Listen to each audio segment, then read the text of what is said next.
Alors, mesdames, messieurs, bonjour. C'est avec immense plaisir que je me tiens devant vous aujourd'hui, dans un lieu qui réunit les passionnés d'art et de culture. Permettez-moi d'abord de me présenter, je sais qu'on l'a fait la même. J'ai donc en effet grandi à Lausanne, une ville qui a nourri ma sensibilité artistique dès mon plus jeune âge. Pourtant, lorsqu'il a fallu choisir un parcours universitaire, j'ai pris une direction un petit peu plus différente. J'ai décidé d'étudier la finance à l'université de Saint-Gall. Pourquoi ? Parce que j'ai toujours été convaincue que quelle que soit la voie que l'on choisit, une solide compréhension des mécanismes économiques, entrepreneurs et financiers est essentielle, et je le pense toujours.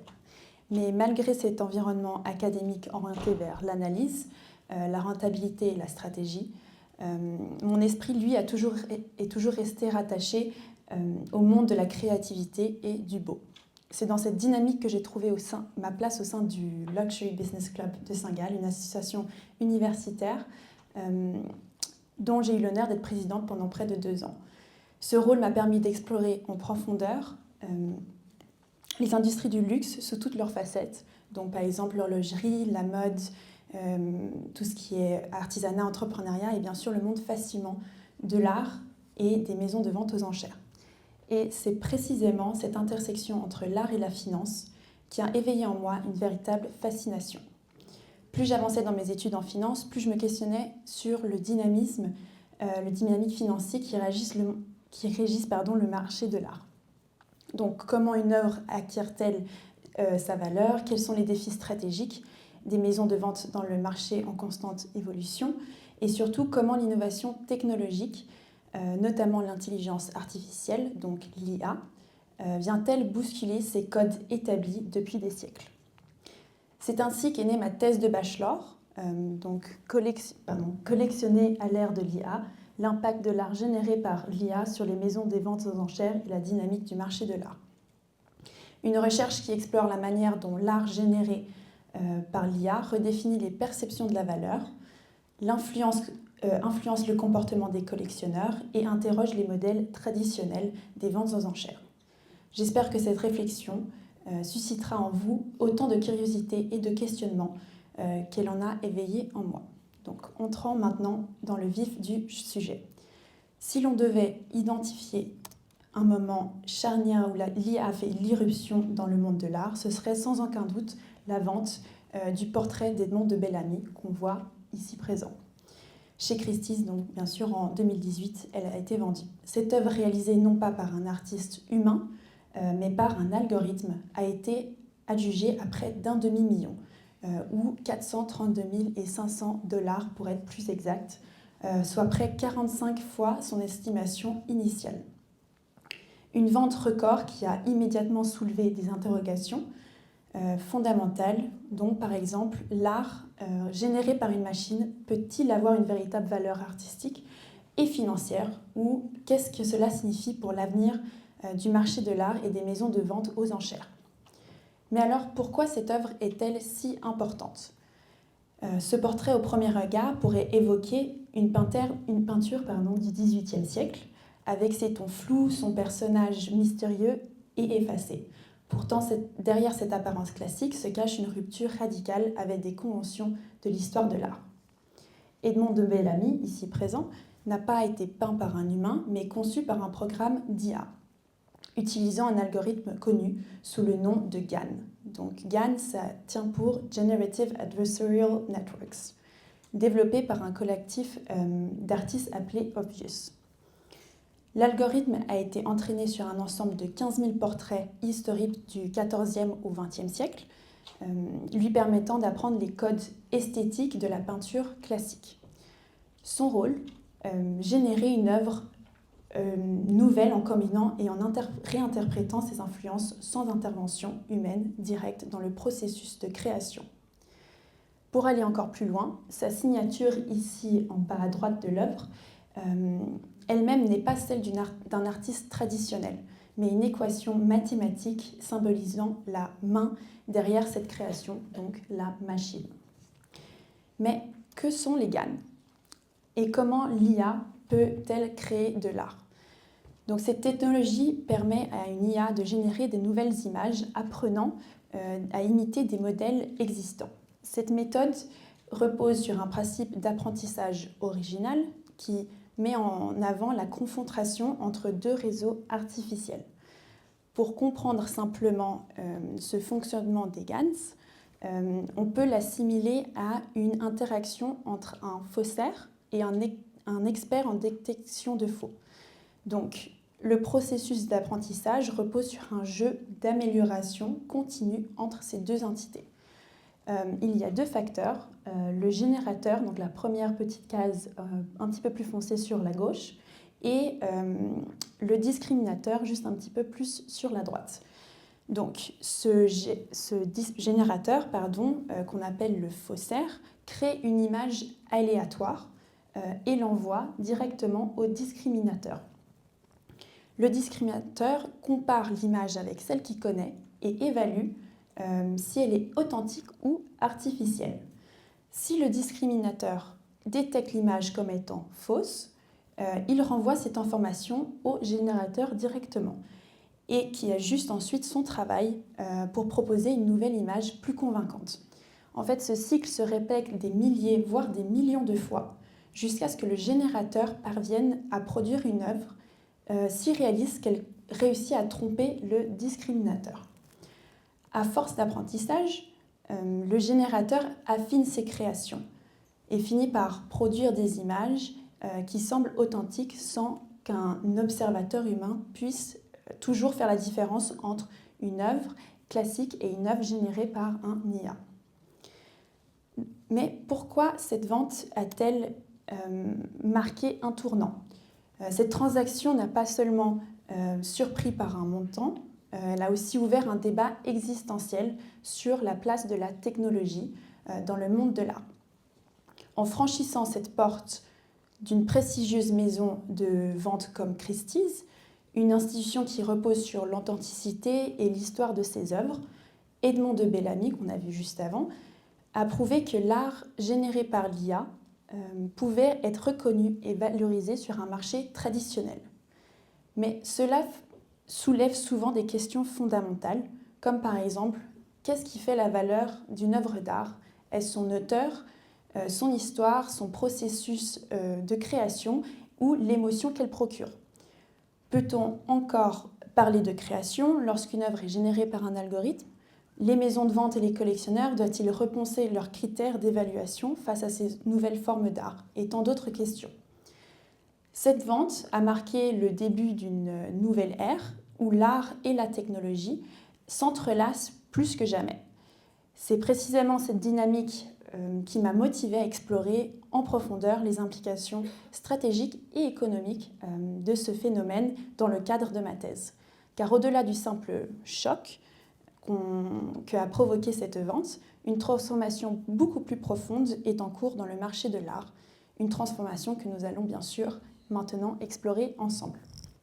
Donc avant d'analyser cet enjeu en profondeur, il est essentiel de comprendre aussi également le contexte dans lequel l'art généré par l'IA et comment il s'inscrit dans l'évolution de l'évolution artistique et technologique.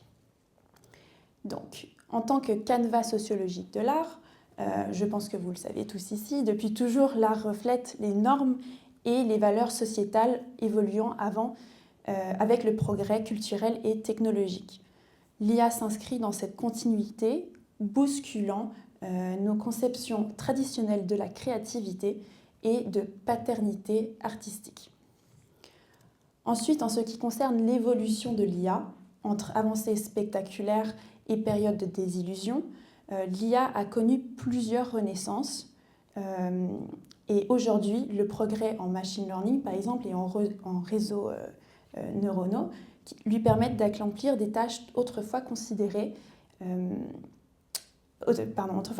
comme exclusivement humaines, dont la création artistique. Et finalement, comme dernier point, l'IA a une nouvelle frontière artistique, à mon avis. Initialement perçue comme un simple outil, l'IA devient comme une forme d'expression artistique à part entière, ou en tout cas semble l'être. Ce changement redéfinit non seulement les techniques et les esthétiques, mais oblige aussi à repenser nos critères de valeur et d'authenticité à l'art. Alors comment peut-on lier le portrait de Bellamy qu'on a vu juste avant et le débat de cette recherche? La vente du portrait chez Christie's il y a quelques années, ça n'a pas seulement marqué l'entrée de l'IA sur le marché de l'art, elle a également ouvert un débat fondamental sur justement la perception, la valorisation et l'acceptation de l'art généré par l'IA.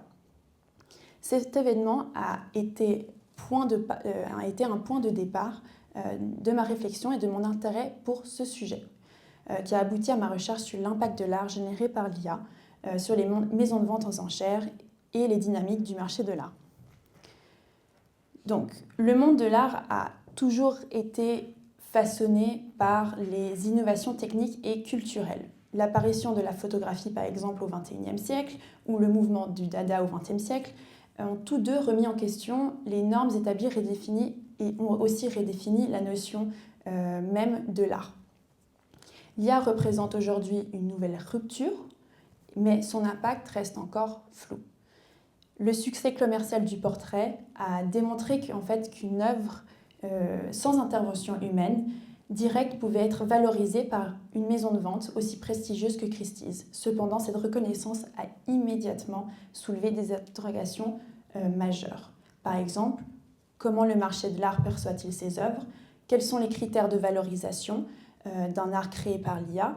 Comment les collectionneurs et les institutions réagissent-ils à cette nouvelle forme d'art?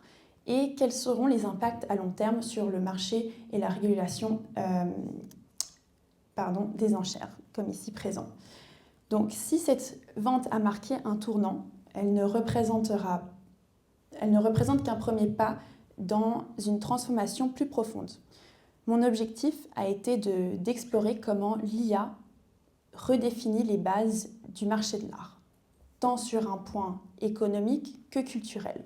J'ai donc cherché à comprendre les stratégies adoptées par les maisons de vente aux enchères, les réactions des collectionneurs et la manière dont la nouvelle catégorie d'œuvres s'intègre dans un marché historiquement dominé par l'expertise humaine et l'émotion artistique.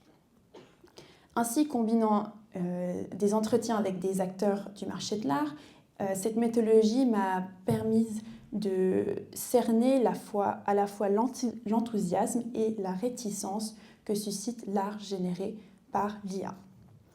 Donc commençons par développer un petit peu plus le premier point.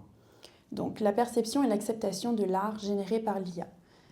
L'un des aspects les plus intrigants de mon étude concerne la diversité des perceptions de l'art généré par l'IA. Deux tendances se dégagent clairement. Un enjouement certain pour l'innovation et aussi une réticence persistante fondée sur la tradition. D'un côté, certains considèrent l'IA comme un prolongement naturel du processus créatif. Donc, c'est une extension des outils que l'artiste peut utiliser pour explorer de nouvelles formes d'expression. Et ces individus perçoivent l'IA non pas comme une menace, mais comme un levier d'innovation qui pousse les frontières à la créativité. Mais d'un autre côté, certains puristes restent sceptiques quant à la valeur artistique des œuvres générées par l'IA. Leur principale critique repose sur l'absence de dimension émotionnelle et d'intention humaine dans le processus créatif. Une œuvre d'art, selon cette perspective-là, est le fruit d'une subjectivité humaine, d'une expérience et d'une sensibilité propre à l'artiste, ce que l'IA ne peut vraiment reproduire, si on part sur ce principe-là. Cette méfiance ne découle pas d'un facteur générationnel, mais comme on pourrait l'imaginer, mais plutôt de l'environnement et du degré d'exposition de ce type de personnes à ce type d'art.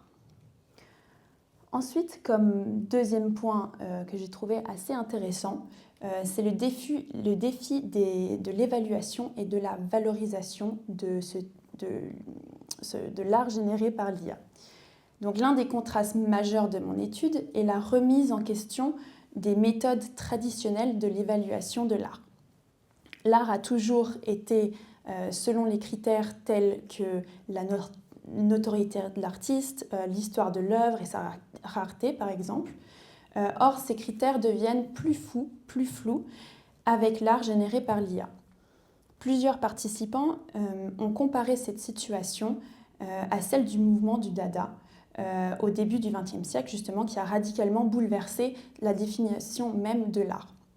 Duchamp, qui est l'un des principaux acteurs de ce mouvement, avec son célèbre urinoir intitulé Fountain, a montré que l'intention conceptuelle pouvait primer sur l'exécution matérielle de l'œuvre. De manière similaire, l'art généré par l'IA force le marché à redéfinir ses standards. L'artiste est-il par exemple un algorithme, le programmeur ou celui qui sélectionne l'œuvre finale? Cette incertitude crée en fait une volatilité dans la valorisation des pièces. Donc les résultats montrent que l'enthousiasme initial de ces œuvres peut générer des ventes spectaculaires comme le portrait d'Edmond de Bellamy, mais la valeur à long terme de ces œuvres reste incertaine. Le marché n'a pas encore développé ce cadre pour évaluer ces créations, ce qui alimente la prudence des investisseurs ou des collectionneurs. Ensuite, comme troisième point, c'était l'évolution en fait, des comportements des collectionneurs et la dynamique du marché. L'introduction de l'IA dans le monde de l'art a également provoqué des changements dans la stratégie des collectionneurs et des maisons de vente aux enchères. Certains collectionneurs voient dans l'art généré par l'IA une opportunité même d'investissement. Ils le considèrent comme en fait une nouvelle classe d'actifs qui pourrait potentiellement prendre de la valeur à mesure que la technologie évolue et que la reconnaissance institutionnelle se renforce. D'autres, bien sûr, adoptent une posture un petit peu plus prudente, estimant qu'il est encore trop tôt pour déterminer la viabilité de ces œuvres en tant qu'investissement durable. Les maisons de vente, de leur côté, adoptent une approche plus stratégique, comme vous avez sûrement pu le voir dans de nombreux médias, en mettant justement en avant le caractère inédit et historique de ces œuvres pour stimuler un petit peu plus la demande. L'exemple du portrait, justement, est emblématique. Sa vente chez Christie's a non seulement marqué l'histoire en 2018, mais elle a aussi illustré la manière dont les enchères et la médiatisation peuvent artificiellement gonfler la valeur d'une œuvre. Cette dynamique rappelle justement les tendances spéculatives observées dans d'autres périodes de rupture artistique, où le marché ajuste progressivement sa perception et son évaluation de nouvelles formes d'art. Et finalement, que cela implique-t-il pour l'avenir ? Donc les implications de ces résultats sont profondes et dépassent le seul cadre du marché de l'art. L'IA pose des questions fondamentales sur la définition même de la créativité et sur les rôles des artistes dans un monde où des algorithmes peuvent générer des œuvres visuellement captivantes en quelques secondes. L'étude met en évidence une tendance selon laquelle l'IA est de plus en plus perçue comme un outil complémentaire plutôt qu'un substitut à la créativité humaine. Donc la plupart des participants estiment que l'IA ne remplacera pas vraiment l'artiste, mais lui offrira de nouvelles opportunités d'exploration et de collaboration. Cette vision rappelle tout simplement le développement, par exemple, de la photographie qui n'a pas rendu la peinture obsolète, par exemple, mais l'a poussée à se réinventer. Toutefois, il y a tout de même des préoccupations qui subsistent, notamment en ce qui concerne la réglementation et la protection de la propriété intellectuelle. Qui détient réellement les droits sur une œuvre générée par un IA? Comment assurer la traçabilité et l'authenticité de ces œuvres dans un marché déjà réputé pour son opacité? Et ces questions restent toujours ouvertes et nécessiteront une adaptation du cadre légal et éthique du marché de l'art, bien sûr. Donc, pour résumer un petit peu mes points, l'art généré par l'IA est à la croisée des chemins. D'un côté, il suscite l'enthousiasme et l'expérimentation, ouvrant des nouvelles voies à la créativité et à l'innovation. De l'autre, il remet aussi en question des notions profondément ancrées de valeur, d'authenticité et de singularité. Le marché s'adapte lentement, comme on peut le voir, naviguant entre spéculation et prudence, entre nouveauté et tradition. De mon opinion, cette recherche est importante parce qu'elle explore un domaine relativement nouveau dans l'industrie de l'art. La technologie de l'IA est combinée...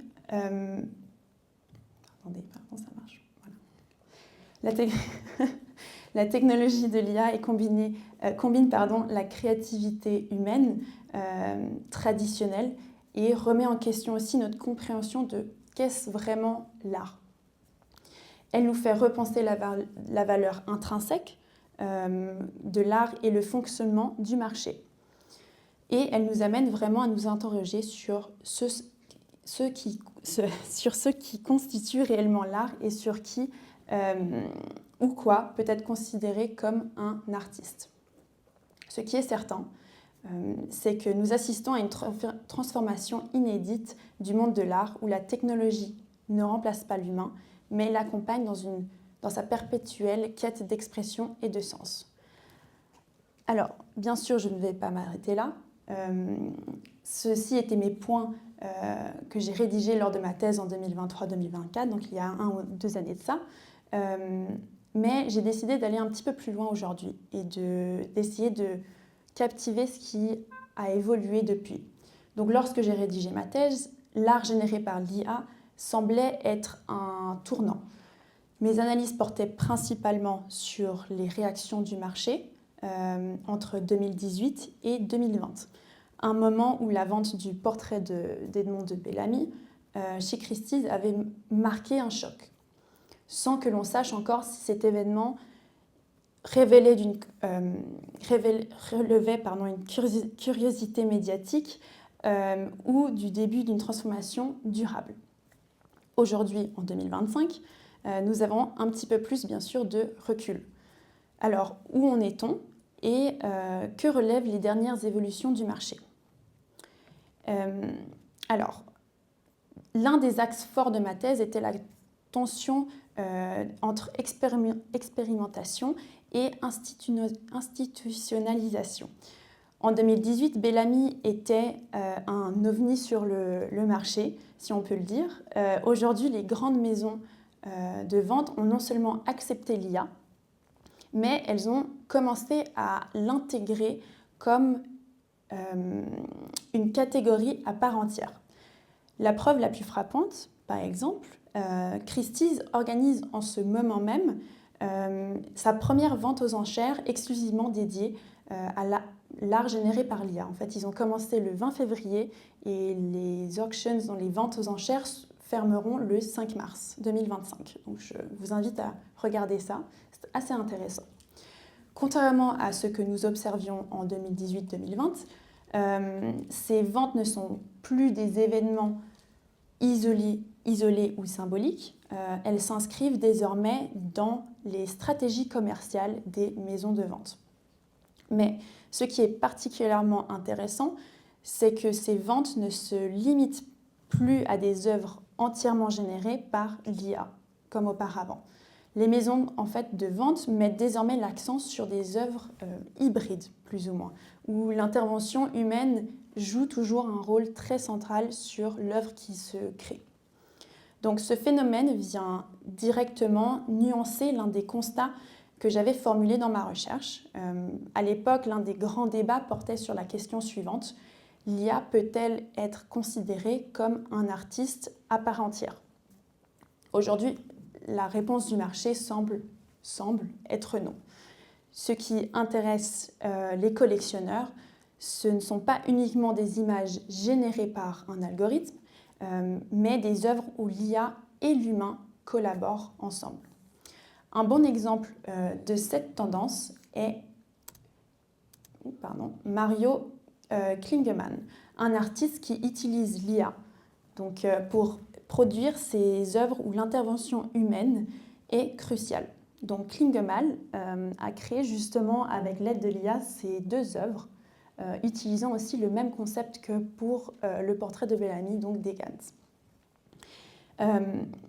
Il utilise justement cette IA pour produire des œuvres avec l'intervention humaine qui est très cruciale. Il a réussi à vendre ses œuvres chez Sotheby's, prouvant que l'attrait pour l'IA ne repose pas uniquement sur l'automatisation, mais sur une interaction nouvelle entre machines et artistes. Donc si cette vente chez Christie's, qui en fait est intitulée Augmented Intelligence, qui se passe en ce moment même, représente une avancée significative dans l'acceptation pour l'IA par le marché de l'art. La réaction du public ainsi que les artistes est loin d'être unanime. En effet, d'un côté, cette vente cherche à proposer une vision plus nuancée de l'IA dans l'art, mettant en avant des artistes qui utilisent l'IA comme un outil plutôt qu'un substitut à la créativité humaine. Donc l'objectif est en fait d'afficher et de montrer que l'IA ne remplace pas l'artiste, mais l'accompagne et enrichit sa pratique. Cependant, contrairement à la vente historique de 2018 de Christie's avec le portrait, qui avait justement marqué un tournant, cette nouvelle enchère, donc ces 2 œuvres font partie de cette nouvelle enchère, accueille en fait justement un petit peu plus de scepticisme et même des vives critiques. Donc, je ne sais pas si vous avez vu ça dernièrement dans les médias. En fait, plus de 700 artistes ont signé une pétition exigeant l'annulation de cette vente-ci, accusant les ventes d'IA d'être créées à partir d'images entraînées sur des œuvres humaines sans consentement, montrant justement un rejet croissant de la part des artistes traditionnels. D'autant plus, malgré l'intérêt croissant pour l'IA, peu de musées en fait, ont vraiment intégré ces œuvres dans les collections permanentes. Il y a eu quelques-unes au MoMA à New York, mais ça n'a jamais été de manière, justement, comme je l'ai dit, permanente, ce qui limite en fait leur légitimité sur le long terme, montrant toujours en fait une reconnaissance institutionnelle encore un petit peu fragile. Deuxièmement, une autre question clé de ma recherche concernait la valeur des œuvres d'IA. Donc à l'époque, nous observions des fluctuations importantes. Certains collectionneurs achetaient ces œuvres pour l'innovation, mais beaucoup d'autres spéculaient sur leur rareté et sur le fait qu'elles représentaient une première historique. Mais où sommes-nous en 2025 par rapport à ça? Donc les prix des œuvres IA restent très variables. Comme vous avez vu auparavant avec Klingemann, l'œuvre s'est vendue pour 40 000 pounds, ce qui compare énormément au portrait de Bellamy vendu pour presque un demi-million. Ici même, on a 65 000 $, qui change beaucoup à 150 000 $. Donc ça fluctue énormément. Ensuite, certaines pièces continuent d'atteindre tout de même des sommets. Par exemple, celle-ci, qui est très intéressante à l'œil. Donc récemment, une peinture, donc celle-ci est une œuvre physique, une peinture réalisée par un IA, qu'on voit ici sur notre droite. Donc c'est le Ada robot, qui a été créé justement par quelques créateurs qui a elle-même peint cette œuvre-ci. Et en fait, cette œuvre-là s'est vendue pour plus d'1 million de $ chez Sotheby's, établissant justement un nouveau record. Et d'autant plus, d'autres œuvres peinent à trouver preneur. De nombreuses œuvres IA, surtout celles entièrement générées par un algorithme, sans intervention humaine, ne se vendent pas ou se revendent à perte. Donc c'est toujours une industrie un petit peu floue et qui n'a pas encore vraiment de valeur certaine.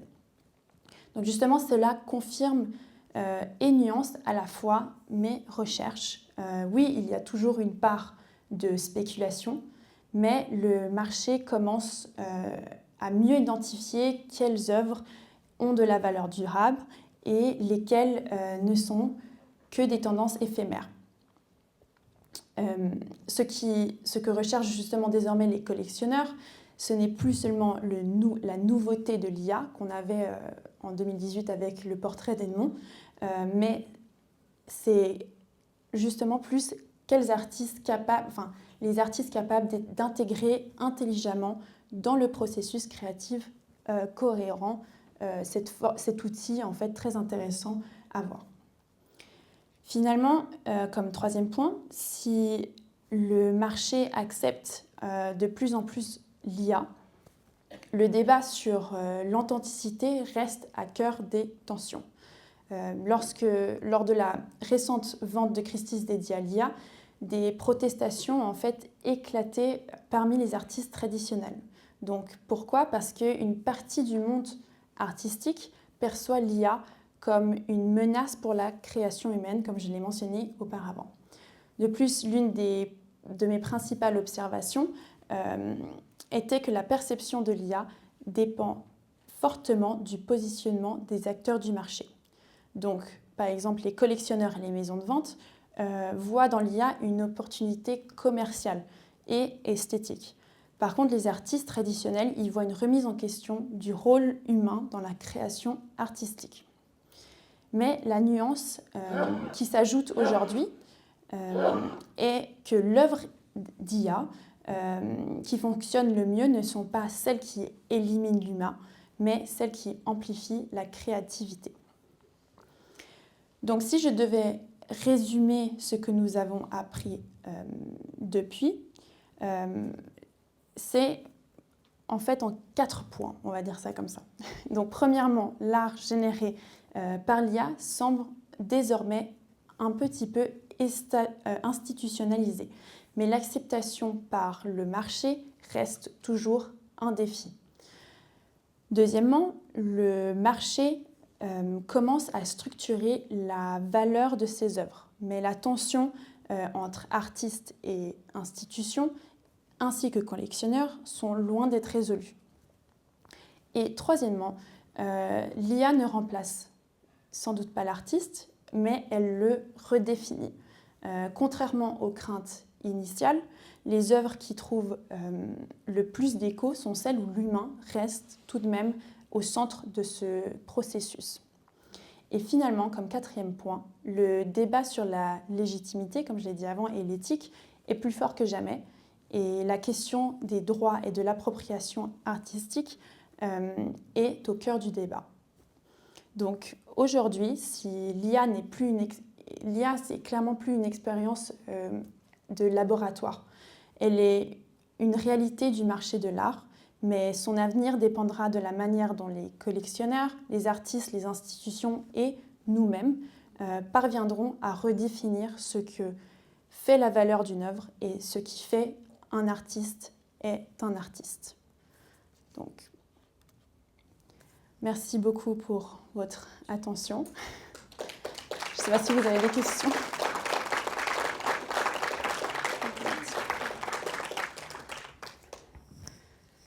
Je vous écoute. Est-ce que pour le grand public, vous avez des recommandations d'outils pour s'exercer sur l'IA ? Par exemple, pour créer une image. C'est en tête, j'avais Midjourney. Oui.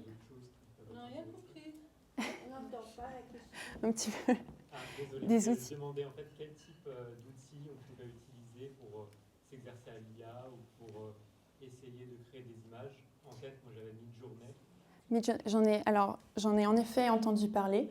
Je pense pour commencer, si on n'a absolument aucune idée comment se lancer, je dirais la manière la plus facile, c'est de commencer à travers ChatGPT, qui ensuite va vous apprendre les bases, pour ensuite aussi, justement, comme vous avez mentionné, travailler avec des outils comme ceci. Mais en fait, c'est très fascinant parce que depuis que j'ai commencé mes recherches, écrit ma thèse et ensuite préparé aussi pour cette conférence, il y a constamment des nouveaux outils qui ressortent. Donc si j'étais vous, je me lancerais dans un et je testerais. Et ensuite, après ça, continuer à essayer de découvrir des nouvelles choses. Voilà. Oui. Oui, est-ce que les écoles d'art envisagent déjà des départements pour justement pouvoir guider de futurs artistes dans ces technologies? Alors j'ai justement une amie qui étudie en Angleterre et c'est un sujet gentiment qui commence à venir dans les écoles. Comme dans les musées ou les conférences, on est toujours un petit peu dans le flou et on essaye de discuter un peu plus. Donc on propose gentiment ces cours-là, en effet, mais c'est encore un sujet beaucoup trop où on n'a pas assez d'informations. Donc moi, si j'étais par exemple l'école, je pousserais justement les élèves à tester, d'autant plus. Mais oui, c'est gentiment un sujet qui devient. Moi j'ai aussi des amis qui sont intrigués par rapport à ça et se lancent à créer par exemple des NFT ou autres. Mais c'est plus un sujet de découverte personnelle que quelque chose qui est encore façonné dans le monde éducatif.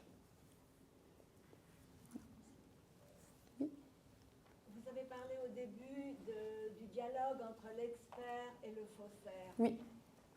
Quels sont les critères sur lesquels se fonde l'expert pour déterminer si une œuvre est bonne ou non quand elle est envoyée par le faussaire? Alors, en fait, je vais remettre la petite slide. J'espère que vous m'entendez. Donc, voilà, pardon. Alors, toute personne qui est... En fait, c'est un petit peu petit, je m'excuse. Dans tout programme de GANS, donc avec l'expert et le faussaire, l'artiste a toujours un rôle à travers tout le processus. Donc en fait, lui décide justement qu'est-ce qu'il veut importer dans le programme, qu'il lui-même crée. Et en fait, c'est justement en se basant sur cette base énorme de données que l'expert va faire son analyse. Donc c'est en fait, le plus il y a de données, plus il réalise et apprend par lui-même. Et ensuite détermine ce qui est faux ou juste. Je ne sais pas si... c'est très complexe à expliquer. Est-ce que j'ai répondu à votre question ou pas encore? C'est-à-dire, en fait, il n'y a pas de critères fixes. Ça évolue tout le temps selon... Voilà, c'est ça. Exactement. Ouais. Donc en fait, c'est vraiment selon ce que nous, on décide de mettre. Il n'y a pas de critères fixes, comme vous avez dit, et c'est avec le temps et l'amélioration, en analysant la donnée et en fait, c'est... J'ai pas le mot en français, mais c'est... je vais essayer de traduire. C'est le plus il y a d'erreurs, le plus on apprend et on arrive à justement avoir quelque chose de juste. Donc voilà. Merci. Exactly. J'ai essayé de traduire ça. Je vous écoute. Si maintenant le portrait Bellamy arrivait à nouveau sur le marché, que pensez-vous, quel serait le prix par rapport à ça? C'est une question qui est justement venue beaucoup dans mes interviews. Alors, je peux répondre de manière personnelle, je ne suis pas sûre que j'ai la réponse absolue. Selon la manière dont l'œuvre est apportée sur le marché à nouveau, et j'espère qu'ils font ça de manière intelligente, et surtout pour la personne qui l'a achetée, si j'étais eux, déjà je la rapporterais dans une des deux grandes maisons de vente aux enchères, donc Christie's ou Sotheby's, et selon la médiatisation derrière, je pense que c'est quand même une œuvre qui se vendra, et je l'espère, beaucoup plus cher que ce qu'elle a été achetée. Alors, je ne sais pas vous, et je pense peut-être c'est aussi une très bonne question. Personnellement, moi, je trouve que c'est une œuvre très intéressante à regarder. Si on oublie justement cet aspect de l'IA qui l'a créé, moi, si je vois ça dans un musée, ou par exemple ici au MCBA, je serais intriguée. Parce qu'il y a quelque chose, il y a une intrigue dans les yeux du personnage d'Edmond de Bellamy. J'ai envie de savoir ce qu'il y a derrière, les émotions. Donc, si j'oublie cela, je trouve que c'est une œuvre intéressante qui a de la valeur. Mais ça, c'est une question personnelle. Ensuite, certes, l'aspect de qui l'a créé ou comment cela a été créé rapporte d'autant plus de la valeur. Donc, je ne peux pas répondre à votre question, mais je l'espère. Et je pense que honnêtement, si un jour elle reviendra justement sur le marché, elle se revendra d'autant plus parce qu'il y a justement beaucoup plus d'avancées derrière avec les œuvres, par exemple Klingman ou Sotheby's qui vend des œuvres générées par l'IA. Mais il faudrait qu'elle reste encore un petit peu cachée, qu'elle revienne dans quelques années. Donc finalement, ce que vous dites, tout ça dépend de la stratégie. Ça ne dépend pas de l'œuvre. Mais c'est... Oui, mais c'est tout. On sait qu'une œuvre, avant 10 ans, il ne faut pas la remettre sur le marché, ça c'est déjà connu. Et après, tout dépendra de la stratégie de la maison de vente et pas de l'œuvre elle-même. D'après vous. Je pense que la stratégie influence plus que la valeur, mais c'est malheureux de le dire. Mais de notre jour, maintenant, avec les nouvelles générations, c'est vraiment comment on apporte une œuvre sur le marché qui va donner ce petit plus de valeur. Je pense que cette œuvre est une valeur de base, mais qu'est-ce qui va la faire sauter en prix? C'est aussi la stratégie derrière, donc oui, en effet. Donc, c'est un business de maison de vente aux enchères. Vous avez utilisé une expression qui m'a un peu interpellée. Oui. Vous avez dit l'industrie de l'art. Moi, je trouve ça un peu choquant, même très choquant. Et ensuite, la stratégie commerciale de Sotheby's, Christie's, etc. Donc, il s'agit vulgairement exprimé de fric. C'est clair. C'est un marché, valeur du marché, la stratégie, je retiens l'œuvre avec gros guillemets en ce qui me concerne. Ça m'horrifie. Je comprends. Après, pour être totalement honnête, justement, vu que j'ai fait mes études à Saint-Gall, j'ai été beaucoup entraînée dans ce monde-là, et c'était en fait une des raisons, Pardon, je vais recommencer ma phrase. Moi, je voulais absolument faire quelque chose, ma thèse, justement dans un sujet qui est dans le monde de l'art. Mais un des critères fondamentaux que ma prof m'a donné, c'est que je devais absolument la relier justement à la finance. Parce que, en effet, malheureusement, les ventes aux enchères, c'est pour moi clairement stratégique. Stratégique, c'est très élégant comme terme. Il faut bien. Mais j'ai toujours espoir que justement la culture, l'art, la beauté et les émotions des œuvres se transmettent. Donc il y a certes, et il y aura toujours, malheureusement ou heureusement pour certains, cet aspect justement stratégique, même si ce mot est terrifiant, mais il y a tout de même quand même ce transfert de culture, d'art, d'évolution aussi, de où va-t-on avec ces œuvres et les artistes qu'on a et qui grandissent dans un monde qui est très virtuel, avec justement des ordinateurs absolument partout. On teste, on utilise les outils qui nous entourent, et je pense que c'est juste un développement de ce qui est nous, êtres humains, et je trouve qu'il y a tout de même une beauté dans ça. Après, certes, il y a juste cet aspect un petit peu plus négatif pour vous, qui est malheureusement qu'on ne peut pas dire au revoir. Moi, je vois ça comme presque un jeu, non? Parce qu'il y a la base, tout au fond, c'est vrai, dans le fond du monde, il y a les jeux vidéo, en fait, qui sont derrière ces trucs-là. Mais bon, pardon, mais je comprends votre démarche, hein, et je le respecte. Mais disons, ce qui m'a touchée d'une façon tout à fait différente, c'était la conférence la semaine passée sur un artiste qui avait commencé comme artiste, donc ses propres créations qui partaient de lui, qui ensuite a joué avec l'IA, et ensuite dit non, j'arrête ça, je reviens pour voir si moi, en tant qu'être humain, enfin c'est ma façon de dire, si j'arrive moi à créer sans avoir une machine, enfin, en résumé.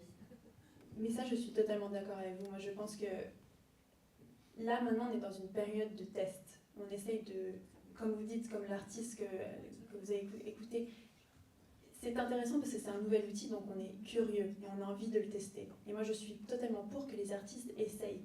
Par contre, les formes traditionnelles d'expression artistique, resteront, à mon avis, toujours fondamentales.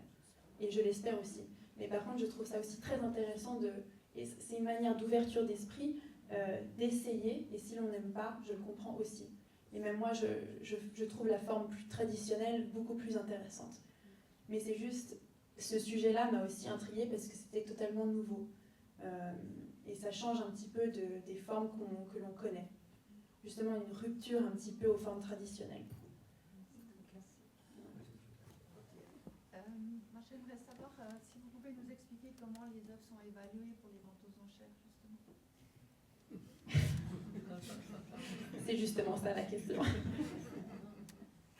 Alors, c'est un très grand problème, c'est qu'il n'y a pas vraiment encore de cadre. Et c'est pour ça que quand on m'a invité à parler ici, ça m'a fait énormément plaisir parce que ça pousse justement à la discussion et à mettre justement des cadres dans ces formes-là. Parce que pour l'instant, il n'y a pas de vraie manière d'évaluer une valeur. Donc c'est vraiment par rapport au marché, comment ils réagissent, le marché réagit à cela. Et honnêtement, c'est aussi juste un pur bet. Pari, voilà. Donc c'est pour ça que, par exemple, Christie's qui a décidé de faire cette vente juste maintenant, en fait, c'était un énorme pari et malheureusement pour eux, c'est pas du tout en train de fonctionner. Donc c'est parce qu'il n'y a pas vraiment une manière de réellement mettre de la valeur sur ces types d'art. Et d'avoir des discussions comme celle-ci et de justement pousser certaines écoles d'art à essayer d'éduquer les personnes par rapport à ça, de questionner les fonctionnements, de questionner l'authenticité, les droits d'auteur, etc. C'est dans quelques années qu'on aura justement beaucoup plus de cadres et une manière beaucoup plus droite d'évaluer ce type d'art. Oui, mais au niveau stratégie, quand on vend cette œuvre 500 000, il y a une mise de départ qui est quand même... La mise de départ était entre 7 000 et 10 000 francs. Enfin, dollars, pardon. Et dans l'autre exemple que vous avez donné, où la mise de départ est à 1 million, je sais plus. C'était celle-ci, Voilà. la mise était... 120 000, Ouais. il se 7 000. C'est justement, c'est très aléatoire. Comme celle-ci, entre 30 000, il n'y a pas vraiment de... Et c'est ça le problème. C'est qu'il n'y a pas vraiment de base de comment peut-on vraiment mettre de la valeur dessus. À mon avis, ce que Sotheby's a fait, c'est que c'est une œuvre très intéressante. C'est la première aussi à avoir... c'est un robot qui peint une œuvre. Donc ça, c'est une première. Les autres, c'était juste un humain qui jouait justement avec l'outil des GANs pour créer une œuvre via l'IA. À mon avis, s'ils ont mis autant pour celle-ci, c'est parce que c'est une première, et en se basant sur, par exemple, le portrait de Bellamy, qui était aussi une première à ce moment-là, ils se sont basés sur ça. Mais je pense pas que Sotheby's pensait que ça allait monter autant. Honnêtement. Bon, mais c'est toujours un problème de cote, il n'y a pas de cote encore, donc c'est pour ça qu'ils ne peuvent pas évaluer. Mais pour en revenir à Bellamy,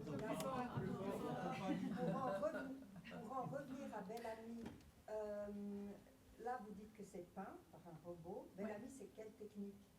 Parce que c'est généré par des images, ça va et ça vient. Donc c'est photographique, c'est un transfert sur toile. C'est un transfert sur toile. C'est un poster. Transfert sur toile. Ouais, donc ça a zéro valeur. Avec un cadre doré. Non, le cadre. Après, Le cadre pour au moins 300 francs. attention. Non, mais par contre, il y a un code justement qui ne permet pas à la machine de recréer exactement la même chose. Voilà, la question 2, c'est justement comme une photographie. Est-ce qu'on peut reproduire? Est-ce qu'il y a une numérotation? Comment ça se fait pour savoir que c'est une œuvre unique? Alors justement, le code derrière l'algorithme, techniquement, pourrait, donc, selon le code que vous mettez, techniquement oui, on pourrait reproduire cette œuvre.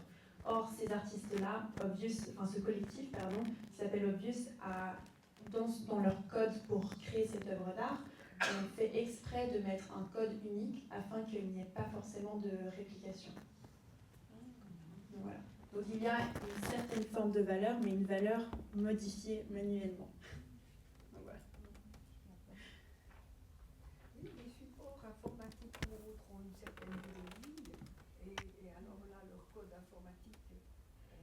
sais pas, comment ça va évoluer dans 30 ans, 40 ans? Est-ce que ça va être perdu? Les machines évoluent.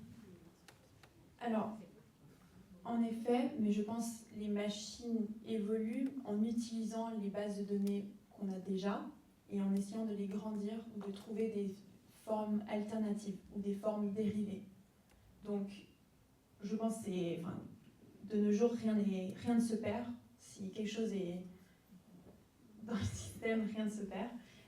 Mais par contre, en effet, on peut essayer de s'inspirer de ces codes-là pour essayer de trouver quelque chose encore plus intéressant ou un petit peu plus poussé. Merci à vous.